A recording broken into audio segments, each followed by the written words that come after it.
If you talk about the structure of curriculum, you will find introduction, you will find competencies, you will find skill-wise learning outcomes, you will find theme-wise scope and sequence of the contents, and you will find the evaluation procedure. These are the common components of curriculum, and grades 1-3 curriculum still has all those components. Okay. If you look at the introduction part of the curriculum, we have introduced what English is for the Nepalese students, what English is for Nepal, and why we are teaching English to the students of so school level, let's say, starting from grade 1. These are the highlighted points. I'm not going to read. It's one of the international language for Nepal, and that's very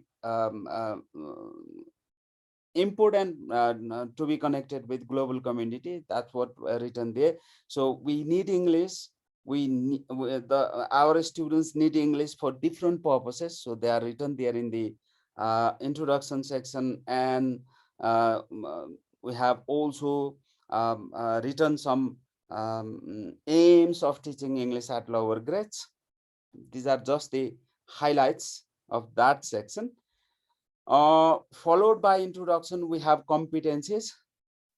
You all, I think you all are quite familiar with the competencies. We call our curriculum document competency based. We have competencies defined there. If you okay, if you want to distinguish between competencies and learning outcomes, you can easily do that. Competencies are very general outlines, very general descriptions of knowledge, skills, and attitude that a particular group of students are expected to develop by the end of some level. Let's say, if you are talking about competencies of grade 1-3, you are saying that these are the expectations on the part of the students. If you look at the first one, demonstrate an understanding of simple spoken language, respond in simple English with intelligible pronunciation, use English for communication inside and outside the classroom, read simple text for understanding and pleasure, express opinions, ideas, and feelings using simple English, work with peers to learn language together. If you look at these terms, these are very general description of the knowledge or a skill or something else that are expected on the part of the students by the end of grade 3. That's what competencies has been defined and has been taken by CDC, and they are very general, and they are different from learning outcomes because they are not very specific that can be measured. In the next slide, you will see the learning outcomes. In our curriculum document, we have grouped or defined or written the learning outcomes skill wise. You will find the learning outcomes skill wise, means you will see the learning outcomes of listening, speaking, reading, and writing, and they are different for different grades. If you look at the curriculum document, you will see one column for listening, and then you will see the learning outcomes for grade 1, grade 2, and grade 3. Sometimes the learning outcomes are same or similar across all the grades, because you are quite familiar with the fact that learning outcomes, especially in language, cannot be achieved within a period, within a lesson, or within a week. So you can find the same learning outcomes across all the grades, across all the themes, across all the lessons. They are there. These are learning outcomes. And we have a scope and sequence chart, and there you can see the theme. This is just one example. So theme has been written there. What language functions has been included in that particular theme has been mentioned in that column, and the structures or exponents or example sentences of that particular language function, They are written there under the column exponents and structures. Some very short list of activities that are supposed to be used to deliver that particular theme to the students. They have been mentioned there. And at the same time, we have soft skills. And in the last column, you can see the hour to be spent on that particular theme. Let's say it's an example of grade 2. The themes, some themes have been mentioned there. This is just one example: language functions, exponents, activities, soft skills, and hours. Okay. uh, Now let's come to the topic themes. There are altogether 11 themes in grades 1 3. In grade 2 and 3 we have 10 themes, and in grade 1 we have 11 themes. You can see the theme, the alphabet. So it has been introduced in grade 1 only. And other themes are me and my family, my daily life, my school, our environment, my belongings, our culture, communication, technology and market, fruits and vegetables, hobbies and interests, birds and animals. These are the themes that have been selected as the basis to teach English to the students of grade 1 to 3. So uh, uh, we should have something to start our teaching. In integrated curriculum, we have introduced the concept of themes, and we have taken these themes as the basis, as the topic, or as the content to deliver or to teach English. That's what the fact is.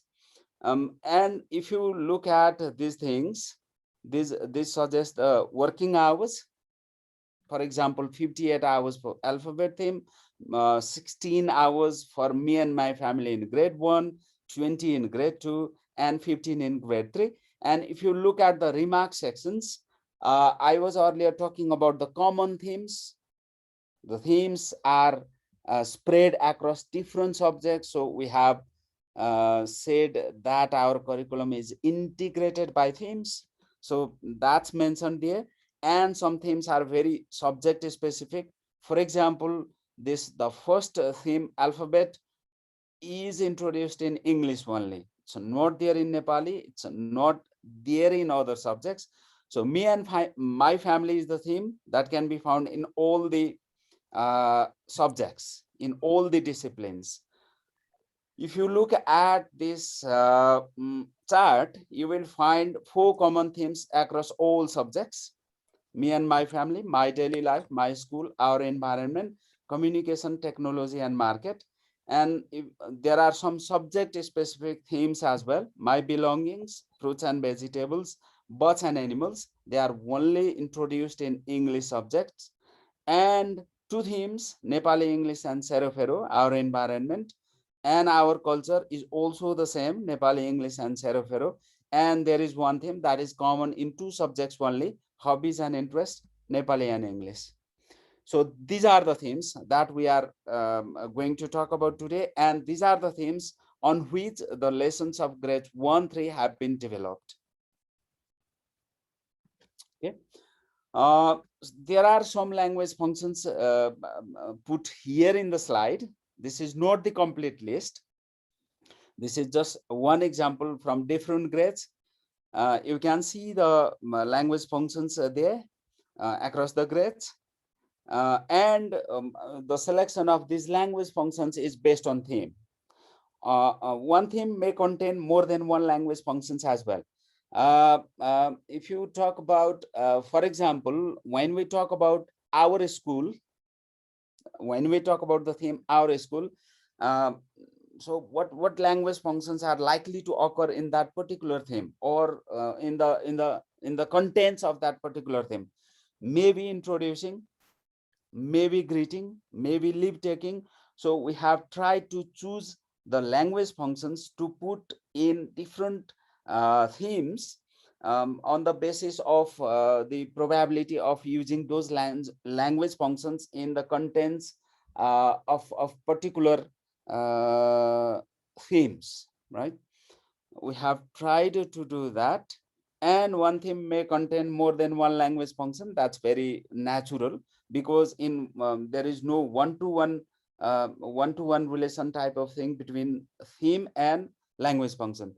So there may be 2 or 3 language functions in a particular theme, or in some cases there is only one language function introduced in a particular theme. This is the detailed explanation of the theme. One example is given here. For example, fruits and vegetables. This is one theme, and this example has been taken from grade 3. That particular theme has introduced the language function describing pictures. Describing pictures can be taught through these structures, and the activities can be like this, and we'll try to develop the soft skills like this in that particular theme.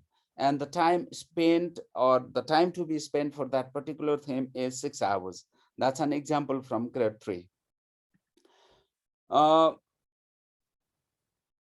These are the things I was talking about earlier. 10 different themes, 11 different themes: communicative competence, language functions and language skills, soft skills, assessment, revision, remedial teaching, and there's a learning outcome wise format for the assessment purpose, and there are some sample activities given for assessing the students learning, etc. So these are what we have listed as the features of the current English curriculum. Let's move on to the next. These are the workbooks. Okay, and we have called these things, or we have started calling these materials workbooks, not textbook. So the current workbook can be used both as workbook and both as textbook. So we have a merged type of thing. Textbook gives what knowledge that's there in our English books, and workbook gives the space to do the work for the students, so that's given there. So these documents are workbooks cum textbook. Although they are called workbook by name, they do the function of both workbook and textbook. We have followed this order of literacy skills, and this is the principle we have followed in developing the workbook. Could you please complete these things? Can you complete it by yourself? Let's say I will wait for 3 seconds.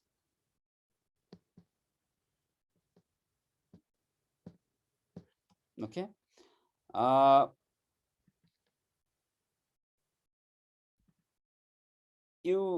So what I am saying is, you need to hear a word before you can speak it. Sorry, say it. Go on, sir. You need to read a word before you can write it.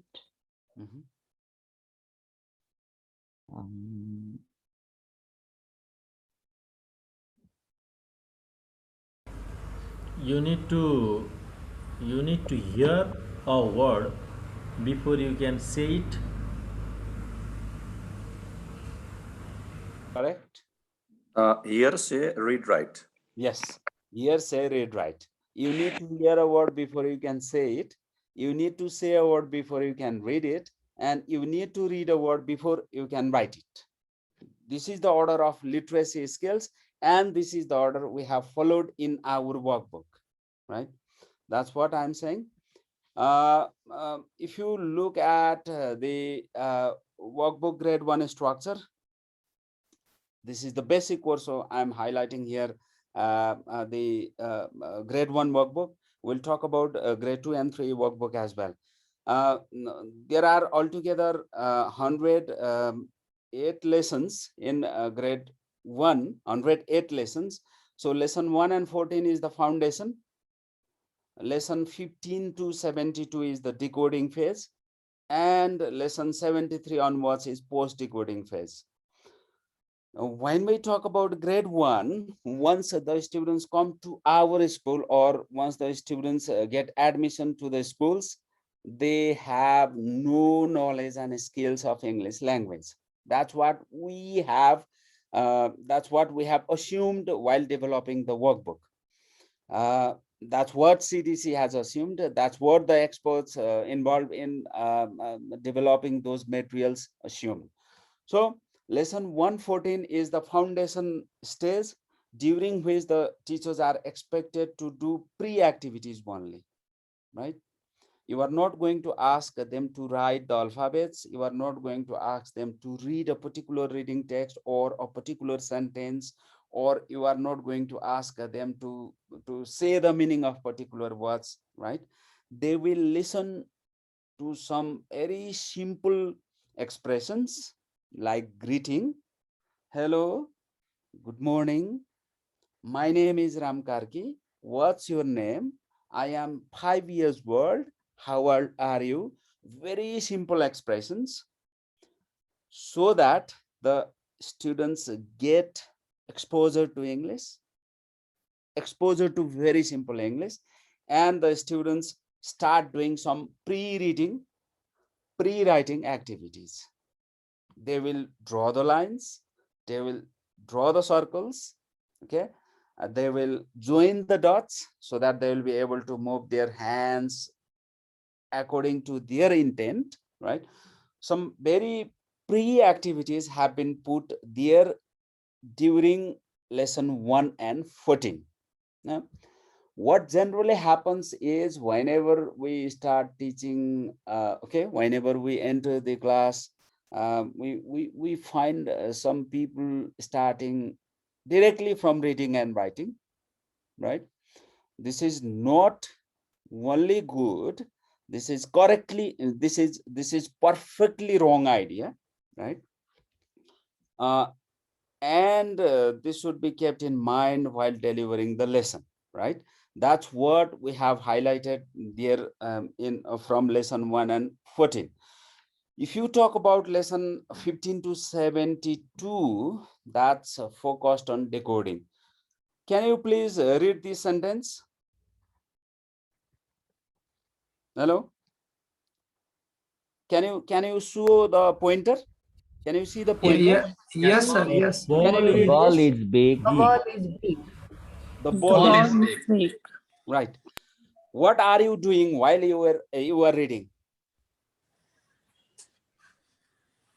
Thinking I about was ball. listening. Reasoning about ball. Okay, go on. producing the sound with correct pronunciation Right. and recognize the letters as well. Okay. Looking, watching, thinking, and producing with correct pronunciation. Right. So what is the first letter? T, What is the last letter? G, G So what is this? S. Yes. is Okay. You can yes, recognize the letters. You can yes. recognize the letters, right? So how do you say this word? The. The. Right? How do you say this word? Ball. How do you say this word? Each. So how do you say this word? Big. Big. So what sound does this make? This one? B. The ball is big. No. Ball. Can you see the pointer? Bo sound, What bo. sound does this make? B. Boss. Okay. B. So what sound this make? E. Okay. What sound this make? Go. G. Okay. When you combine, right? When you blend these sounds, what is this? How do you pronounce the word? Big. When you blend these three sounds, Big. it's a big, right? This So, means so what I understood is we shouldn't say B to the student with a single B. okay. That is only B, like Right, half B. right. B. It's not a b. It's not a b as in ba, right? So it's b, right? Just we That's join okay. the lip and blow the sound Yes. to produce that, and no perfectly B, half B, let's say B. Right. So what And I'm saying here is you recognize the letters, you know the sounds made by each letter, you know how the sounds blend together to create words. That's called decoding. That's called decoding. You were decoding at sentence level, but if you are given a single word, so that decoding takes place at word level, right? So that's called decoding, and that stays spreads from lesson 15 to 72, and that is particularly focused on alphabet theme, and there are altogether 58 lessons, right? uh, can you write something that I'm going to say? Do you have a pen in front of you? Yes. Sure, sir. Right. My name is Ram Karki. My name is Ramkaji. My name is Ram Karki. My name is Ramka. So my name is, it's okay, right? Yes. My name is, have you written that? Yes. Yes, Okay. sir. So is that decoding? Yes, sir. What were you doing when you were writing? I am listening to you. Okay, while you were writing. listening to me. Fine. You were listening to me, and what were you doing? You listened and you transferred the sounds into Writing. technical Letters. word. You were transferring sounds into, Particular letter. Letters. yes, Later. symbols, right? You were Graphic transferring symbols. some sounds into symbols. So that's called do you call this decoding? Post decoding. No, that's not post decoding. That's not post decoding. I'm not talking about post That's decoding. decoding. It's I'm just decoding. okay. I'm just bringing the point. Decoding and encoding. You know quite well about those things, right? When you were writing something, you were giving some codes to the sounds, right? You were giving some code. I was saying my, and you were coding that sound into M and Y. So that's called encoding. And when you look at M and Y and read that, so that's called decoding. So what I'm focusing here is, so try to understand the phrase decoding, right? If you talk about in Nepali, नेपालीमा भन्नुभयो भने फुटाउने भन्छ नि, अक्षर फुटाउने, that's called decoding. And the grade 1, grade 2 and grade 3, whatever you say, English in lower grades have focused on phonological awareness and graphophonemic awareness. Students get lots of exposure so that they will be able to develop the relationship between sounds and symbols. That comes under phonological awareness, and the students try to establish the relationship between sound and symbols. That comes under graphophonemic awareness, and they gradually start reading, they gradually start writing something, and that goes in a particular order of something that's called order of literacy skills, and they develop the language skills. In post-decoding phase, during the post-decoding phase, the students start reading longer text, the students start listening okay, a complete sentence, they start writing words, they start writing some sentences that comes after decoding. So that's called post decoding, right? Whenever the students are able to decode, they enter into post decoding. Even if they enter into post decoding, they do decoding in reading. So that's what I'm saying. I'm not saying that once the lesson 72 is over, then decoding goes so off. I'm not saying that. So that this means decoding skill is focused during these lessons, and once they finish doing this, they start reading something. So writing something, listening something, and they try to speak something as well. And we have followed the phonics method. I was talking about that. So you people are quite familiar with the phonics method. There are different ways, there are different methods, there are different types of phonics as well. So I'm not going to explain everything. So understanding phonics in simple terms is matching the sounds of spoken English with individual letters or group of letters. When I say by, did you recognize the first sound? By. That's what matching the sounds of spoken English with letters.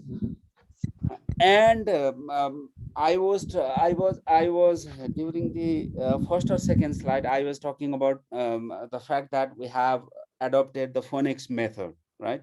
So how does a phonic method uh, uh, takes place? Let's look, if possible, let's look at the video. Is the letter A. Can you see my screen? Yeah. Can you see the video? Yes. Yes. Yes, yes. Yes. sir. Yes, sir.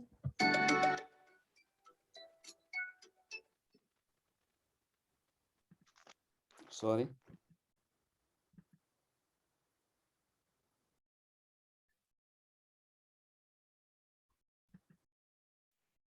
This is the letter A. A makes the A sound. A. Can you say A? Good. Let's do it together. A, A, A.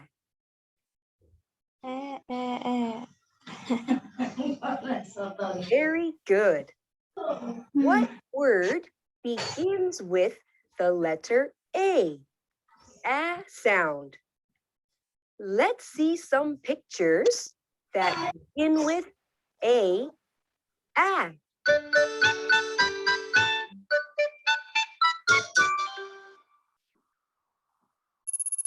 What is it? It's an apple. Apple begins with A. A sound. A, apple. Now say it after me. A, apple.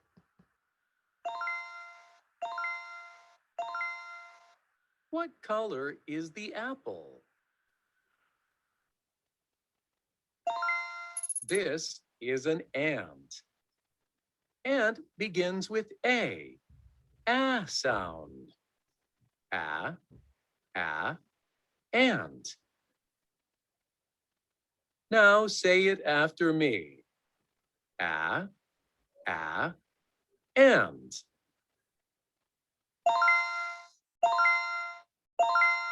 Very good. The next picture is an animal. We have 1, 2, 3, 4, 5 animals. Animal begins with A sound. Animal. Now say it after me. Animal.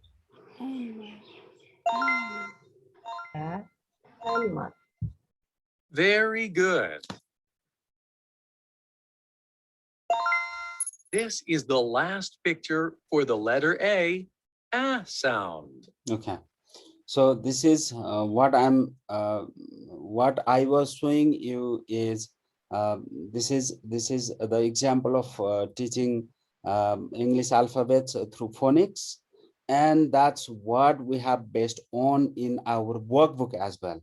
If you look at the lesson, you will see these things. Okay, you will see these things, and this is for the letter for the alphabet A, right? If you look at this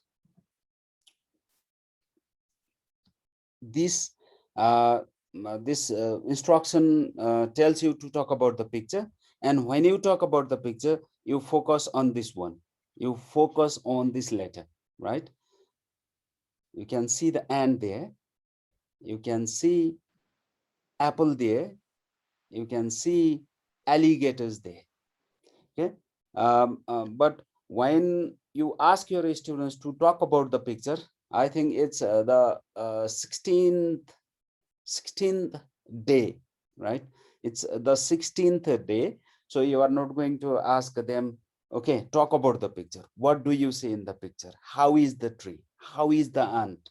That's not the way. You can use Nepali language as well. But when the students go on talking about, focus on the target words, right? Ant, apple, and alligator.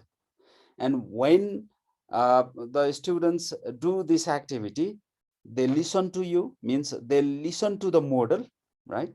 And they say after you. Okay, you say ant.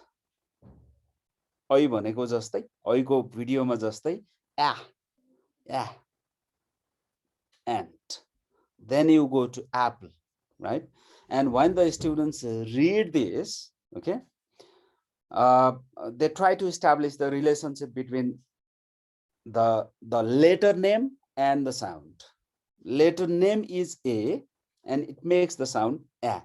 अब फेरि ठुलो मान्छेलाई जस्तो यो A हो, यसले A पनि बनाउँछ, यसले A पनि बनाउँछ. You are not going to explain about all these things. So that's not necessary. So the letter name is A, the sound is A, and the students need to establish the relationship between sound and letter. That's what phonics is. That's what teaching of English should be based on.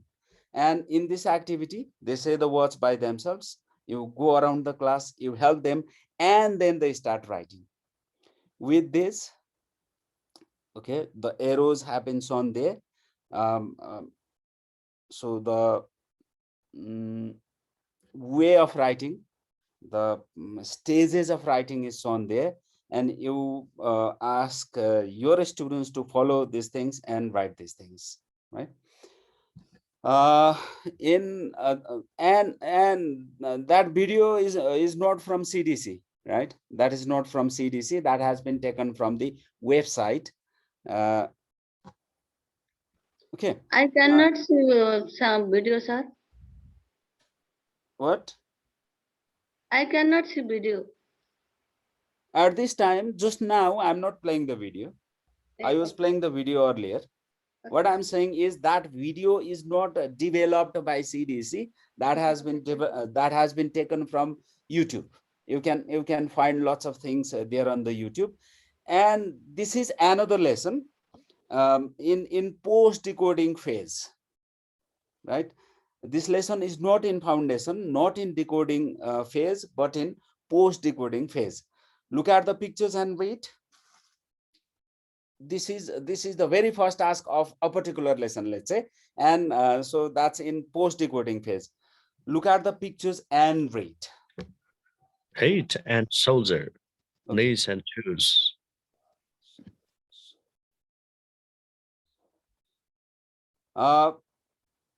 This is one of the tasks, the beginning task, and in this task you are going to teach them about body parts. Can someone guess which theme does it go in?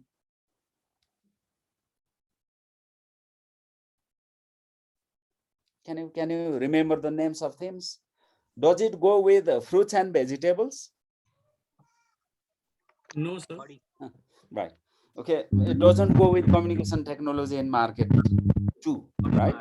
So it goes in the theme me and my family, me, my body parts, that can go there, right? or wherever, but you can, if you look, so what I'm saying here is, if you look at a particular task, then you can establish the relationship of that particular task to a particular theme, right? So you can go, you can make a relationship between lesson and theme as well. Head, hand, stomach, and you can show the leg, right? Then the students do that. Okay. Hand, so stomach, right? So there are several ways of doing this, but let's not teach the very small students as if they are as if they are the adults. Okay, look at the pictures. What do you see there? There's a boy. Can you show me the head of that boy? Can you show me his hand? Can you show me his stomach? Can you show me his leg? Yes, head, hand, stomach, leg, finish. Now let's go to sing and act. Let's not do this. So this is this is not what people expect when you teach at the lower grades. You do the same thing several times. Okay, first do it by yourself. Head, right? Okay, that can be one way. You can ask your students to do the same thing together with you, so that they have some physical response. The lower graders want physical activity. So if you are teaching head like this, repeat after me: head, hand, stomach, leg. They may not be very much active. So the teachers should be active, the students should be active in doing some sort of task, right? They can just show, you can show, you will ask them to show. So that's what the teachers are expected to do. First you teach the meaning. In that way you teach the meaning. Head, head, so this is head. So if you are doing that, you are teaching meaning. So you don't need to teach head mane tauko, head, and it means something like this. So you don't need to explain anything. Head, this is my head. How big is my head? Is it very big? So do you have a big head? Look at him, he has a very small head. If you teach in this way, so you are unknowingly teaching the meaning of that particular word, and your class is going to be interesting as well, because you are getting the students involved in the activities, right? And there is another task, sing and act. It's a very it's a very popular song, right? It's a very popular song that has been used in teaching English. uh, okay, let's listen to that part only.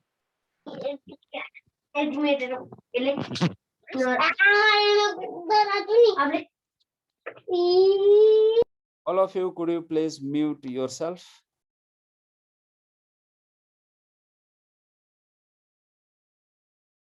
Okay. Let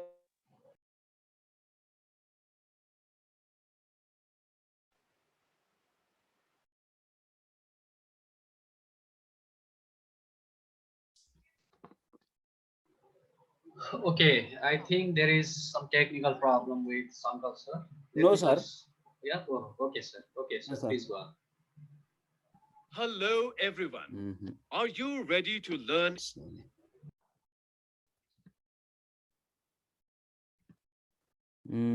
Let me, there's an audio, sir. So I just want to want people to listen to this audio, right? First, listen to the whole song. Okay, I will talk about this audio later on. Ashok sir, can you listen? Did you just listen some part? I'm Yeah, just checking. Yes. Okay, that's fine. And it's a song that has been put there, right? So let's listen to this, and I will explain why this is there.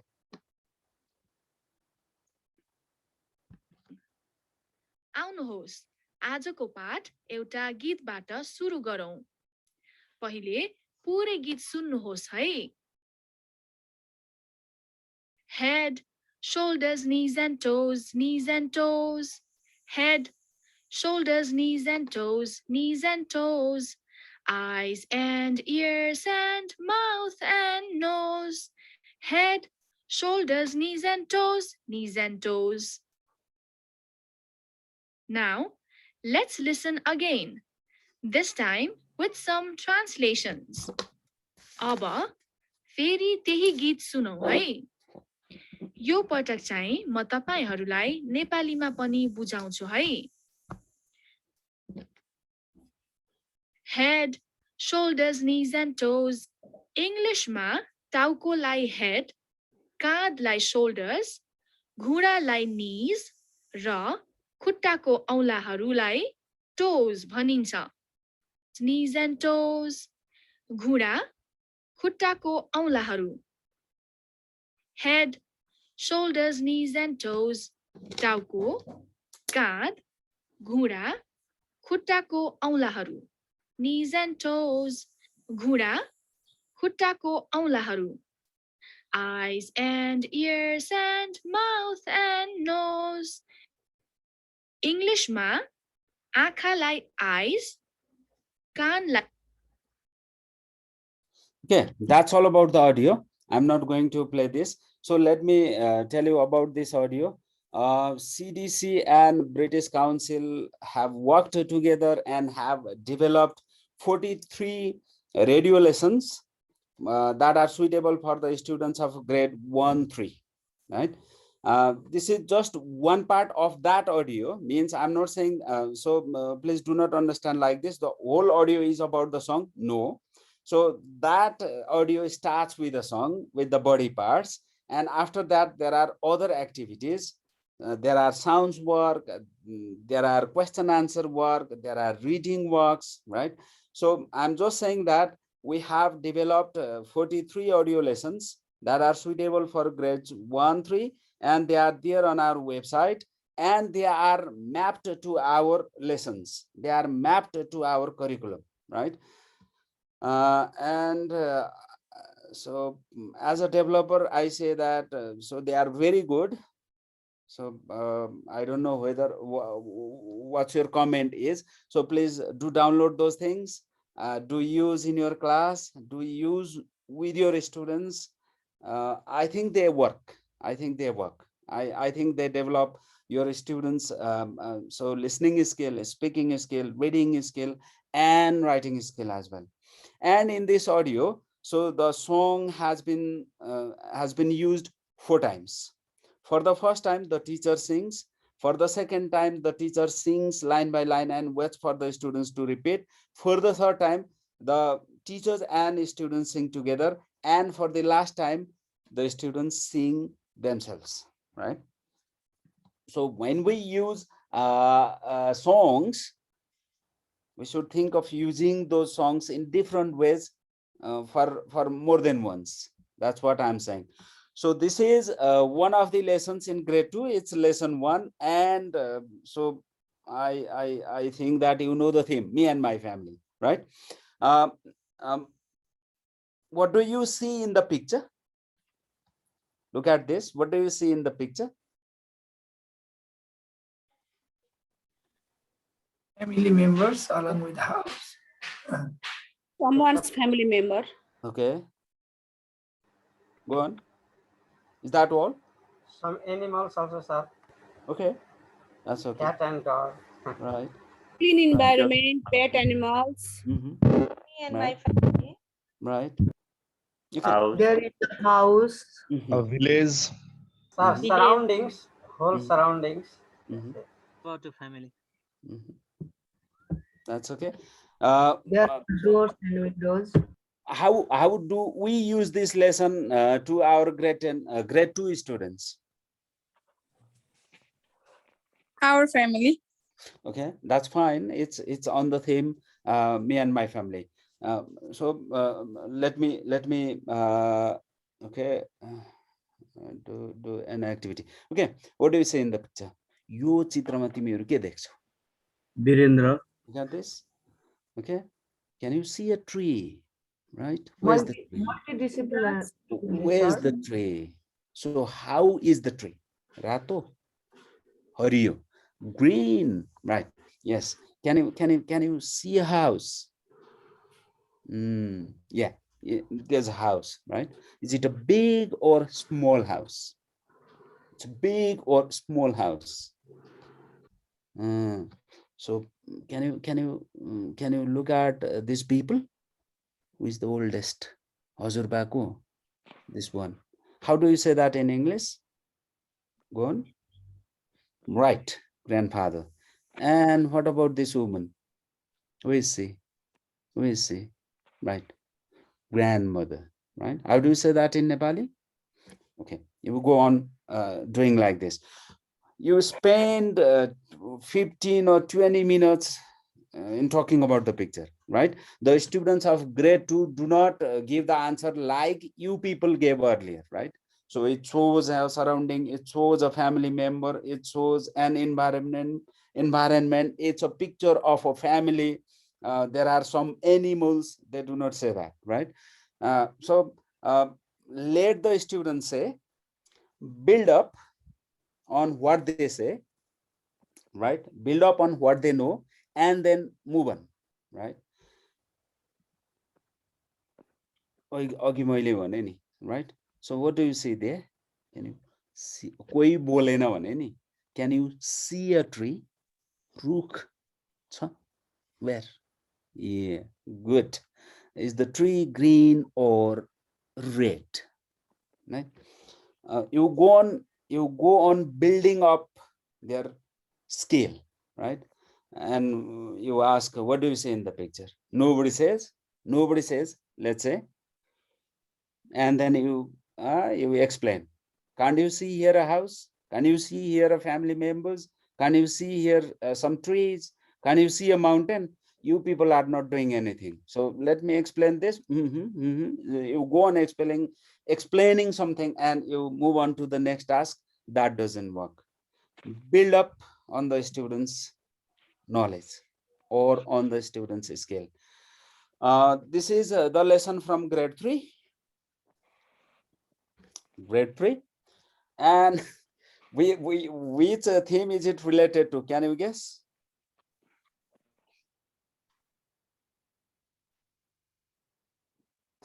Okay, me and my family, maybe me and my family. Yes, me and my family. It goes with my daily life as well. But if you talk about my daily life as a student, this does not happen in the student's life.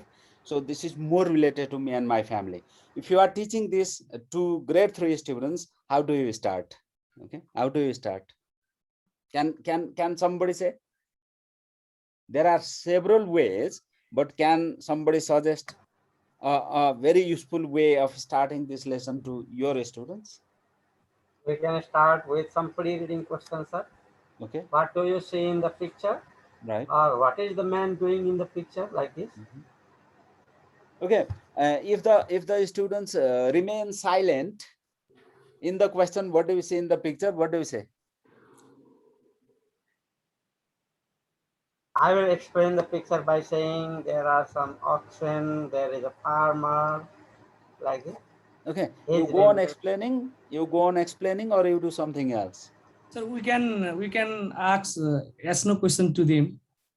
Choices to them. See a man there. Right. Yes. Can you see a woman there? Is a man farmer? Right. So is this a man or a woman? Right? Is this a man or a woman? Father is going to plugging. Okay, and mother. That's fine, ma'am. That's fine. Thank you. So what I'm saying here in my case, I would like to tell a story based on this picture, a very short story. For example, based on the picture. For example, maybe this person is my father or uncle. When I was in a village, we used to do these things, and my mother was there, who used to do household work, whereas the father used to plow in the field, and so on. Okay, that's fine. Contextualizing the lesson into real life situation. Okay, that's fine. There are several ways. We can ask them, what does your father do, or does your father plow in the field? So we can ask. Yes. There are several ways, but what I am requesting you here is let the students start. Okay, let the students start. What do you say in the picture? Hello, what do you say in the picture? You show them the picture and they remain silent. You people do not see anything in the picture. So let me tell you this, and then start reading. Ram Karki is a farmer in a small village near in Kathmandu. What is Ram Karki? Right? So where does he live? Right? So this is what the reading is. Now do the question answer. You do not do that. You do not do that. I'm not saying that you people do like this. So that is not the expectation. Let the students start either speaking or reading or doing something else. So our job is just to build up on the students' knowledge and skill, right? And how do you teach this reading, sir? Can somebody say? Once you finish talking about the picture, what's your first task? Who is plugging? The students finish talking about the picture. Let's say now you are entering into reading task. So how do you start reading? Drilling. Drilling, sir. For example, how do you say that? So I'm going to read out the text, so repeat after me. Do you do that activity? Yes, sir. Are you saying that? Yes, sir. This Okay. is grade 3. In my opinion, in grade 3, after we do some warm-up activities and we discuss about the picture and so on, we set the task, very simple task. What is the man doing, Or who can ask yes. the student And to then give the topic. after setting the task, we let them read in their group, and then they will solve the problem, and we would guide them roaming in the class. Okay, that's fine. That's fine. But once you finish talking about the picture, then you want to relate that picture to the reading text, right? Then you can ask the question like this: do you know the name of this man? What is his name? Do you know the name of this woman? What is her name? Can you read? Can you read just the first two lines and find out the names of these people? Then they read. Ram Karki is a farmer in a small village. Bimal. Yeah, Ram Karki and Bimala. And then you give them another task. There are lots of ways. There are lots of ways of doing that. And the last question. These are the comprehension questions. So how do you how do you treat with these comprehension questions? Can somebody tell me?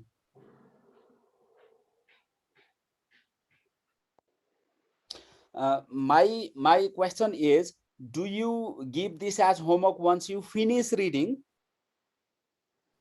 No, first of all, they discuss this after we discuss about the picture, and then secondly, we discuss about some leading question as we did read the first and second line and find out the name of the person and the lady and so on. Then in the third or fourth stage, we set this question and let the student read again, and then they discuss in their group, and then they produce the answer, and we discuss above the answer they produce. Then that can be set as homework. Okay, let me cut it short. The comprehension question shouldn't come as post-reading activity. That's my point. That's my point. अब reading सक्यो लु यो अब homework गरेर ल्या. So do the question answer. So do not give the task in such a way that that's a very different thing from reading comprehension, right? So the questions or the tasks given there should come as while reading activity, right? You where does Ram Karki live? Read the question. Do you understand the meaning of that question? Where do you live?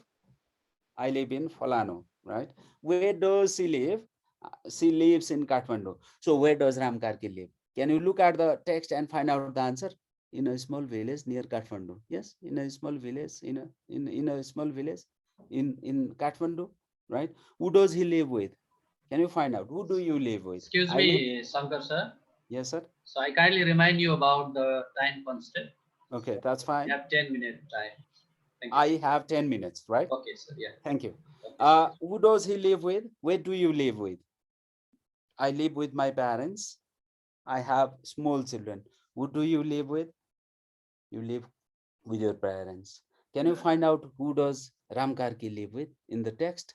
What I'm saying here is treat the questions as if they are the while reading task, not as if they are the post reading task. Once the reading is over, then your students start doing writing the answers. It's not reading. It's not reading. That becomes general knowledge for me, right? And that becomes a recall. Recall. What did they study? Ram Kargi was living in Kathmandu. Okay, so that's not the way. Treat them as while reading task. This is all about the guiding principles. Ample exposure. Give them exposure to English and very simple English. Okay, do not say that I would like all of you to open your book and remain silent. What do you want your students to do? Open your book.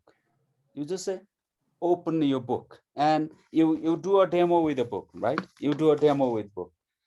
So you have book with you, and when you are giving the instruction, so you say that open your book. You demonstrate, right? You demonstrate. All the students may not understand what open means, so do not say I would like all of you to open your book. So they do not understand that sort of language. Use simple language so that they will get the exposure. Give them chance to speak. Practice, practice, practice. Okay, get them practice a lot, and use language supportive approach.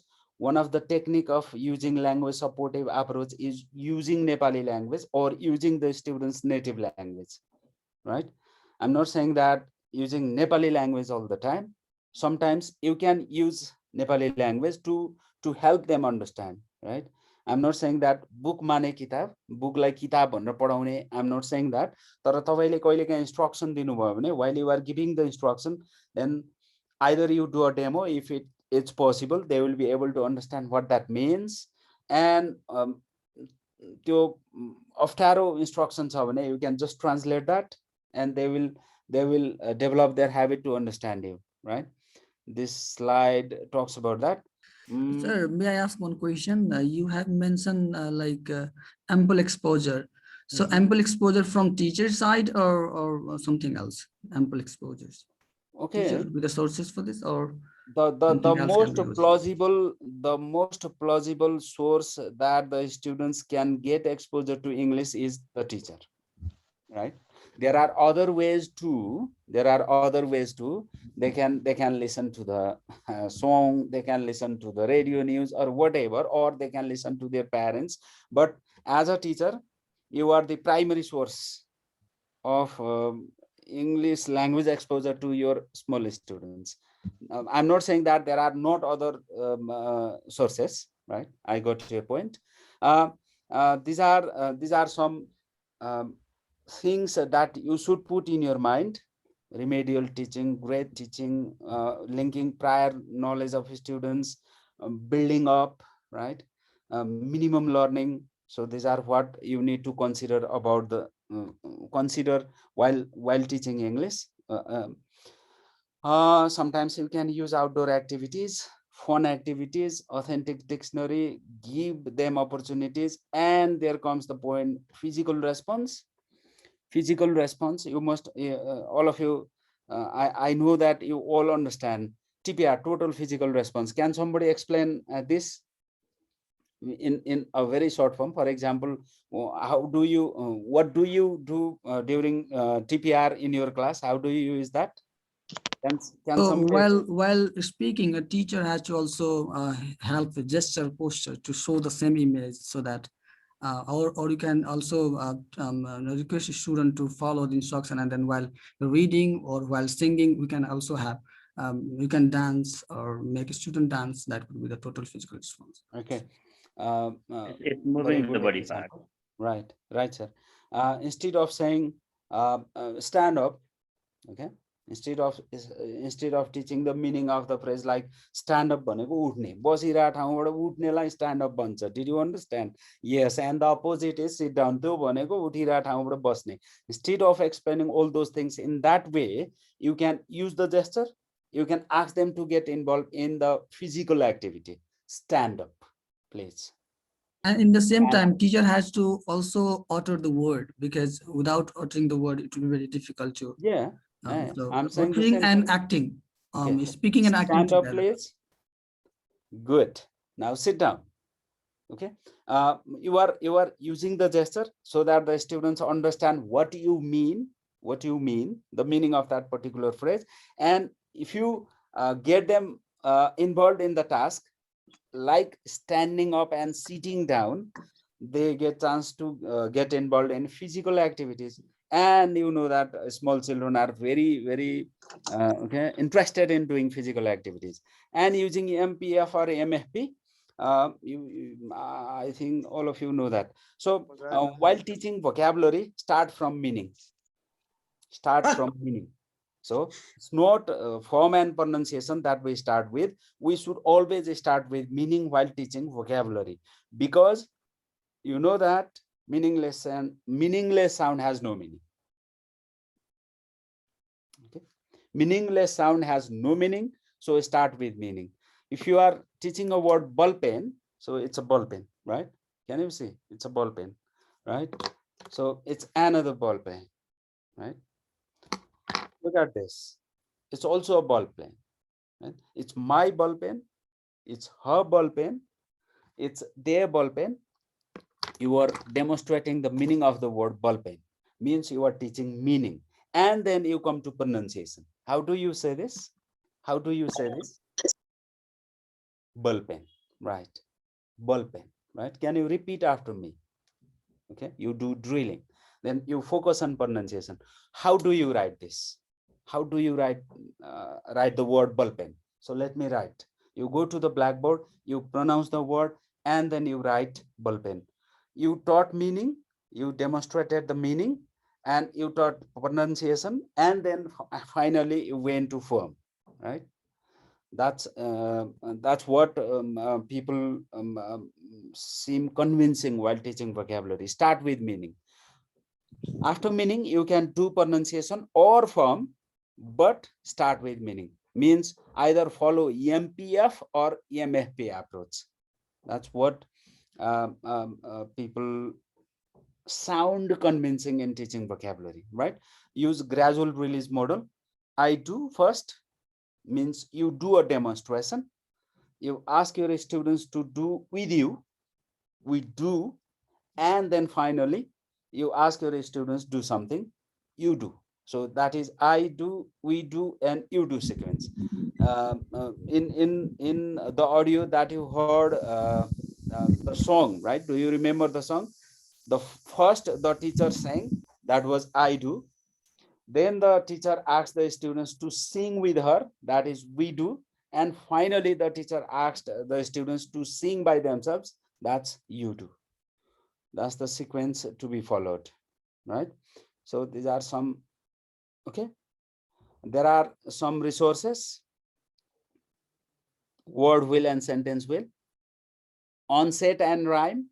That's very frequent in grade one, right? So for teaching onset and rhyme, it's a very good resource. It's a very good resource. We call it word wheel, sentence wheel, and you can go to the YouTube to know how you make these things, right? Can be the flashcards. They are there in the workbook. You can just treat them as a flashcard. Treat the whole book as a flashcard, right? So if you do not have chance to make flashcards, or if you do not have resources to buy flashcards, it can work. Can be a good resource. Flashcards, match stick figures can be a good resource. Once you draw these in a piece of paper, you can use it as many times as you like. There are lots of pictures you can download, or you can make, or you can print, or finally If you do not do anything, use the textbook pictures. Okay, and there are audio and video resources on different websites. A very useful website can be Learning English Kids. Learn English Kids. So that's a very useful website for the students of lower grades, and you are not going to show them the video. You will watch the video and you will follow the procedure in your class. That's what you can use them for. And snake and ladder, it can be used with any type of activity. For example, in giving instruction or in answering questions or any type of activity, can be a resource. You can just draw a snake and ladder game like this, and you will need a dice. You ask them to learn the language with fun, right? That's all, sir. Thank you. That's all from my side.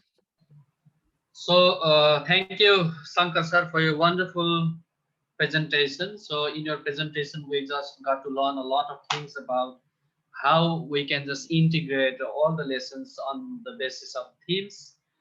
You just presented how phonemic awareness lessons and graphophonemic awareness lessons are also integrated in the course.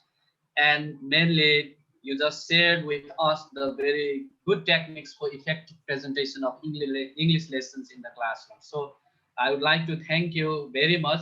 Now we just would like to proceed ahead for the question answer discussion.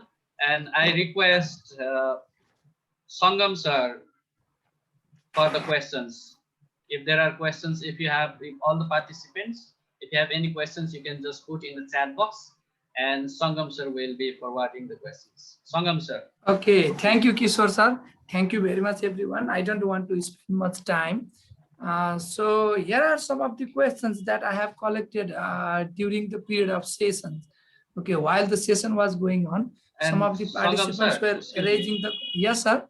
Okay, so I request all the participants to fill out the attendance form. I have just put in the chat box. Please don't miss it. Okay, thank you. Okay, thank you, sir. Now, here are some of the questions, some of the queries raised by some of the participants.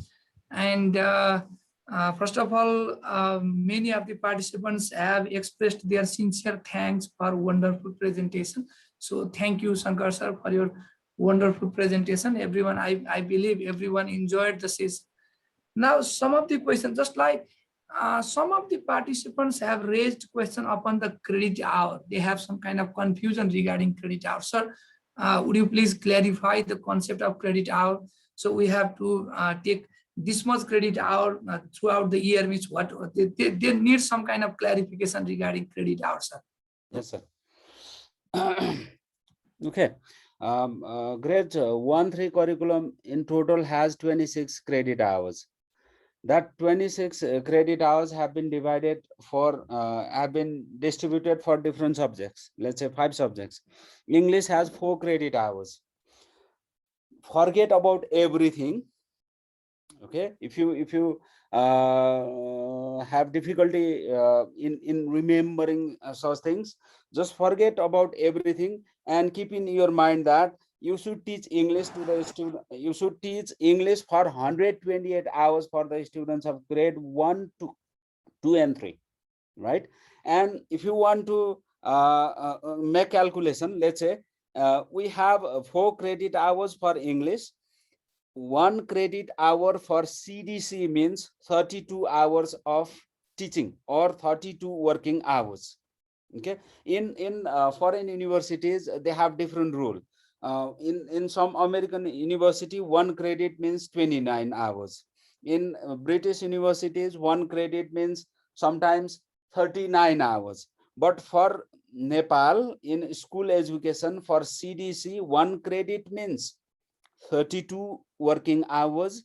And if you say that your English has 4 credit hours, means you have to multiply 4 by 32 and it becomes 128 hours.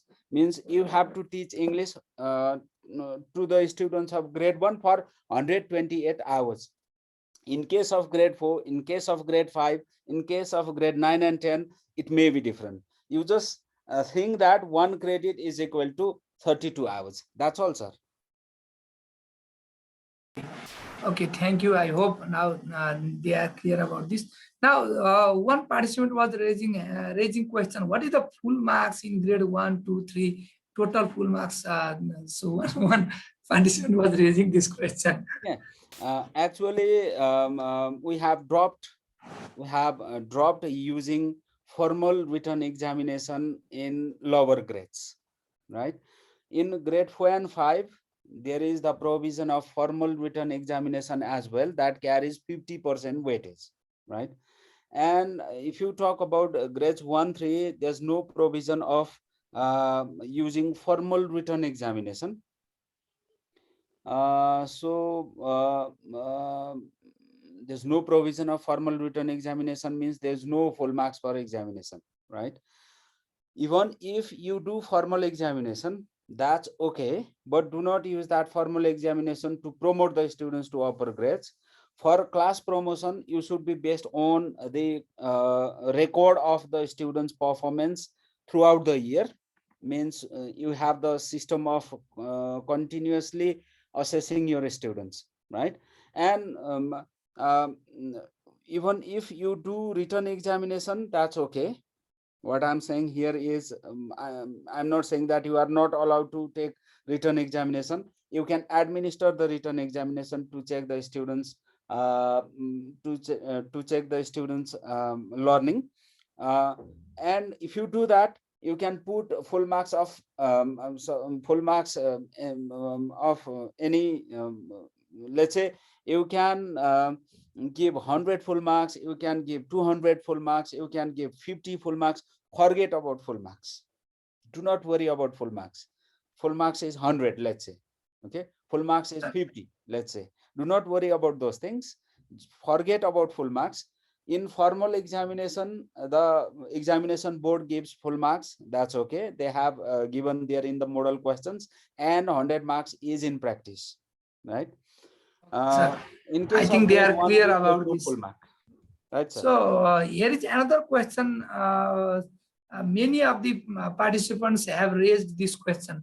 The question is, there are so many songs and chants which are given there in the course, in the book, and many of the students are, many of the teachers are unaware of that the way of chanting them or the way of singing them. So has CDC made any audio or video of it? So to support chanting them and singing them, there is the question. Or is the audio or video available? So this is the question asked by many of the participants. Right, sir. Thank you. And there are two answers for this. One is we have 43 audio lessons developed in collaboration with British Council, and there are some songs there in those radio lessons. Every radio lesson starts with a song. So they are there. You can check and use them. That is one option. Another option is you can develop your own tune and can sing the song to your students, right? And another option is we have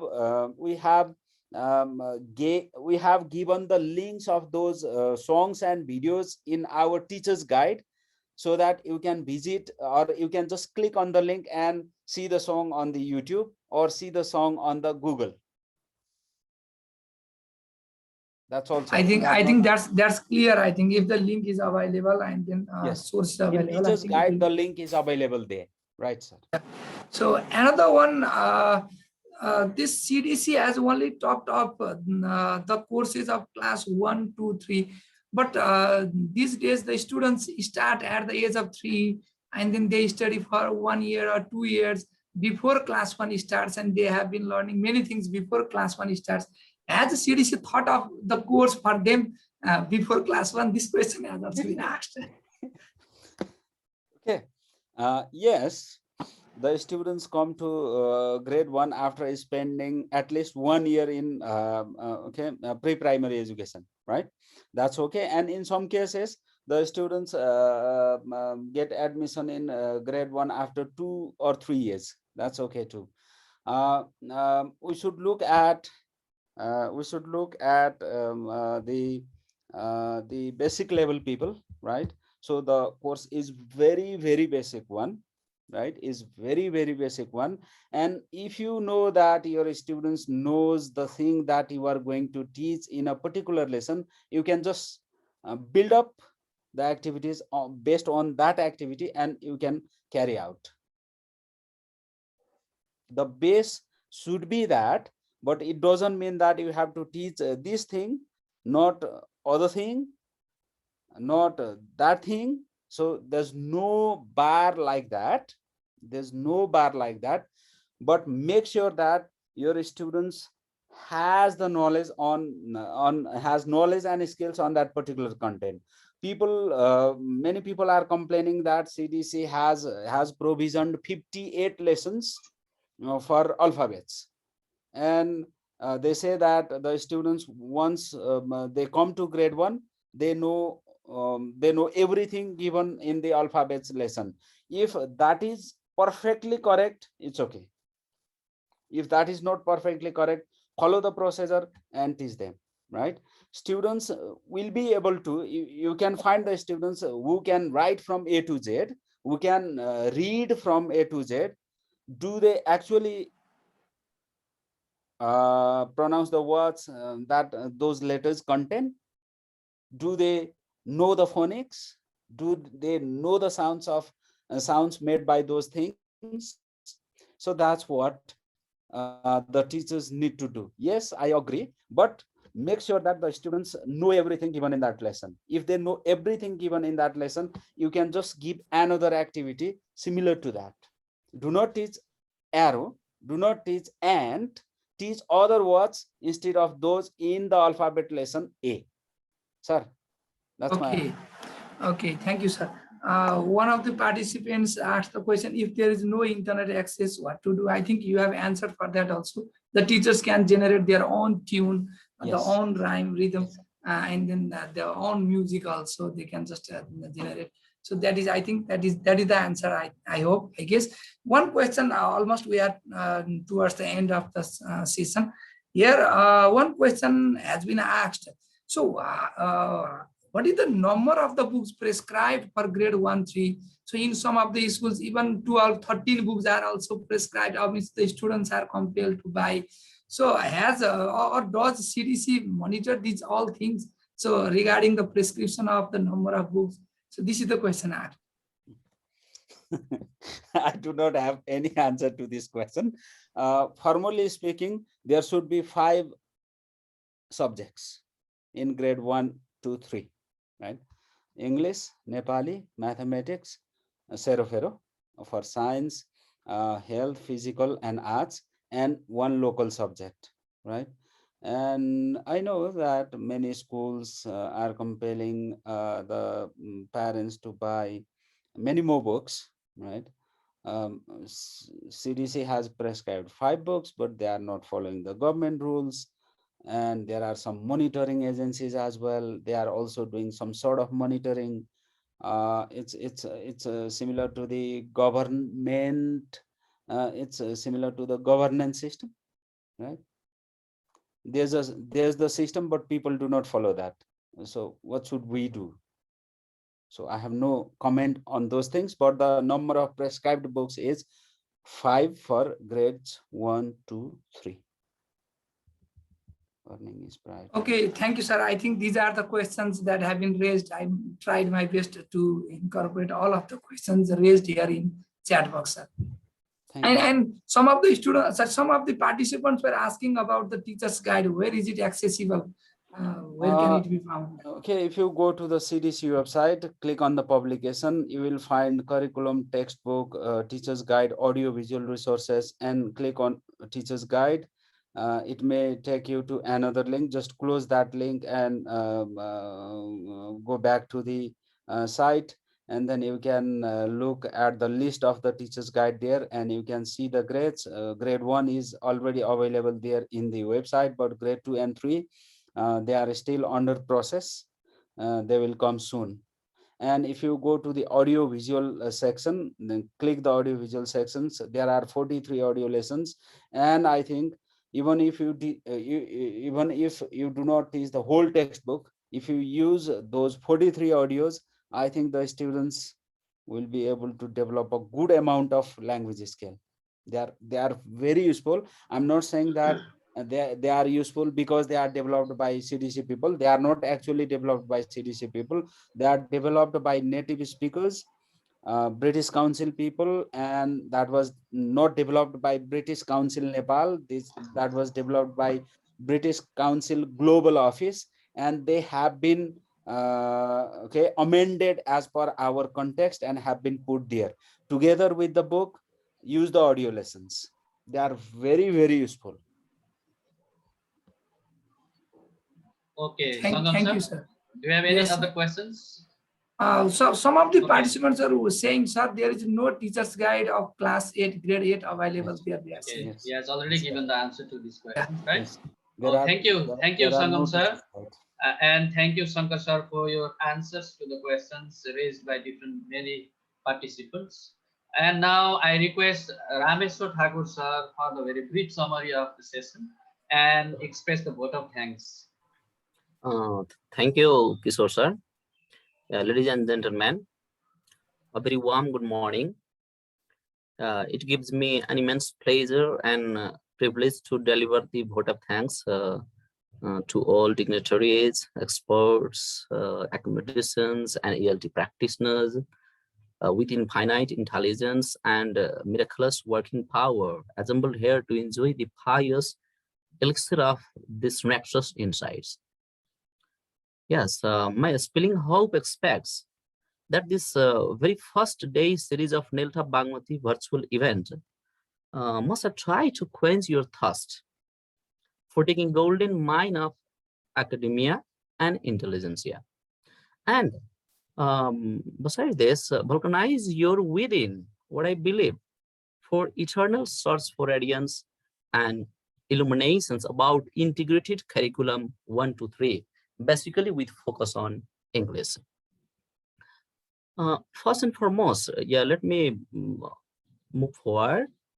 I, on the behalf of Nelta Bagmati, would like to thank the chief guest, Mrs. Motikala Subadewan, the respected chair, Nelta Center, for her precious time from her busy schedule in honoring and gracing this webinar with her insightful, inspirational remarks and ice-breaking intuitions. I also take this occurrence to thank all the great personalities of Nelta Central Committee for always inspiring, energizing, and guiding us towards the peak of success and excellence. I also owe special gratitude to Nelta Province Chairs and Nelta Branch Chairs for their incessant support in joining hands and hands to build up a strong foundation for English teachers across the country and abroad. Likewise, my heartfelt thanks also goes to Mr. Shakar Adhikari for his unstinted and insightful facilitations on teaching English based on themes for primary level teachers, and this can be quite useful and helpful for other teachers as well. Last but not the least, my sincerest gratitude goes to all the participants for eagerly and earnestly showing acute interest and vibrant participation in contributing this program.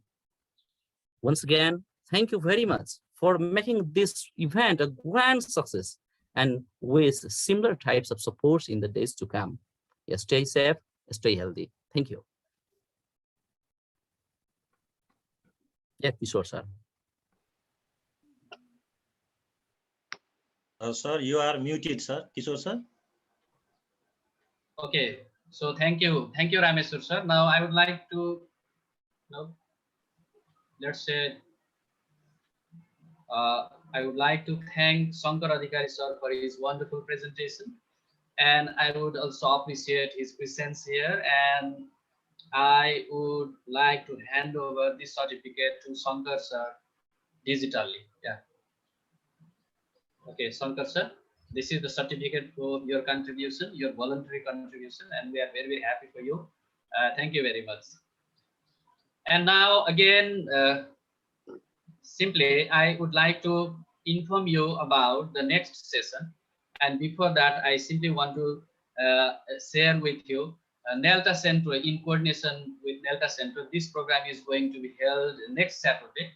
So I request all the English teachers to participate in this very program. This is yoga and meditation for teachers' well-being, and you can just get the meeting ID and password here. And this is on 2nd Shravan 2078. And our next series will be also continuing, and this is the banner that we would like to show you for the next series on Shravan 2. And because of the training, because of the yoga meditation, let's say session organized by Nelta, we need to change the time of the presentation. So we'll be letting you know about the time of the second presentation or second series by Vishwaraj Joshi sir on engaging learners in writing activities. This is mainly for the secondary level teachers. And the time can be in the evening time. Let's say we can start it at 4 o'clock, and we'll be letting you know about the time through via the email. We'll be sending you the email. Okay, so thank you for that. And now lastly, I would like to request Ganesh Umagai, the Nelta Bagmati president, Ganesh Prasad Umagai sir, for wrapping up the session.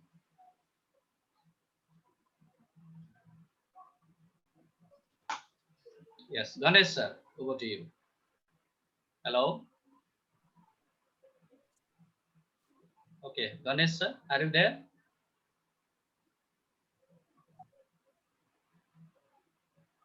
Yes. Okay, okay, Ganesh sir is out, right? Now I request Rameshwar Thakur sir to formally, close this very session in absence of Ganesh sir. Thank you, sir. Yeah, I would like to express heartfelt actually gratitude to all of the participants and all over here. So it's we are also running out of time, and so I formally conclude this session with the welcome to the next series, which is going to take place on coming Sunday. So okay. Let me again conclude this session again. Okay, thank you everyone. Thank you. Thank you all. Thank you very much.